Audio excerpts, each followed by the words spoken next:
Right, we are at Ebbsfleet this afternoon for Dorking Wanderers back in league action.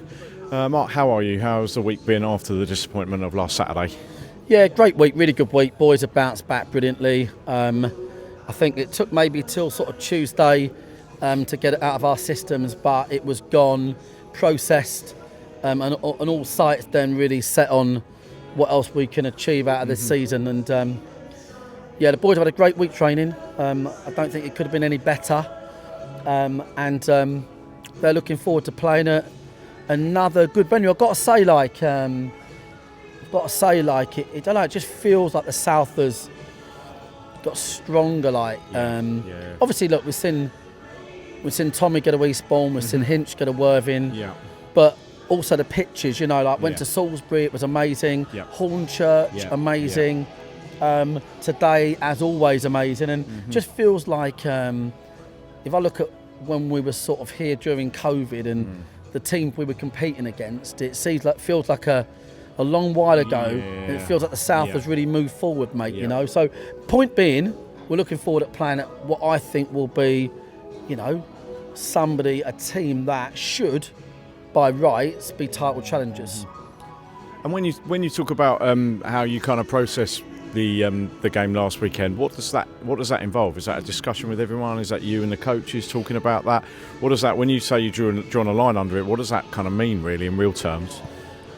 Well, the boys were, it was a game that not at any point should be lost there. So it wasn't like, we got outplayed but didn't turn up. We were really frustrated. So what it looks like in layman's terms really is reminding people that no one can ever, you can never ever get you can never get back that sort of, no one puts you back in the draw.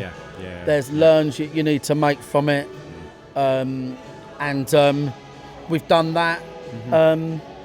We covered the technical stuff, we looked at the last third actions, we looked at the goals we conceded. More importantly, because I thought 2 goals was enough to win the game. The goals we conceded were really disappointing, and one was an absolute moment of magic. Mate, so it was just a case of and then we really spoke about FA Trophy. And we really spoke about the league and, how, there's 7 games in 3 weeks. Therefore, that's a great opportunity for us to knuckle down the business, and the boys are now focused on that. And with those games coming so thick and fast, how is the squad looking? I know obviously there's a couple of absentees, some that have been out for a while, but hopefully he'll be back soon. And obviously the captain's out as well now, isn't he? Yeah, Charlie's a concern because we got his knee drained, and then it ballooned back up with one knock, and it's not gone away. It's gone away, but not anywhere near completely. So that's a big concern. We've got Niall back on the bench today, but he would probably prefer to do another week's training. I wouldn't prefer that, if I'm honest with you. I think we desperately need, the sort of legs of Niall in the team at the moment. But aside from that, everybody else is here today, really. Dan Pybus and Dan Gallagher would be the only other 2 that are a week or 2 away. Slight setback for Pybus.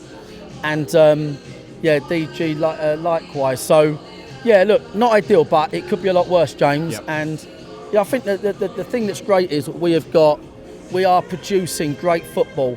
This division has improved a lot, and we're still producing some of the best football, if not the best football in the division. And we've got to turn that into points. We've got to score goals, and we've got to not let goals in, because in between that, it's actually pretty good.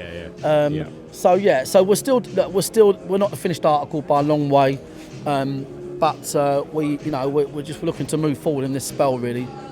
Just before we go, Marc, obviously the youth team won through the FA Cup last night with a penalty shootout against Wingate and Finchley, and a couple of those players that have been involved last night are obviously involved again today on the bench. How proud of you of the setup as a whole at the club and the roles that everybody's undertaken since this club's been incepted, really, when we just had a men's team and a reserves team, and now with all those other sides and how they're progressing. Yeah, it's a really valid point, and actually we've got the ladies playing after this game today. I mean, it's like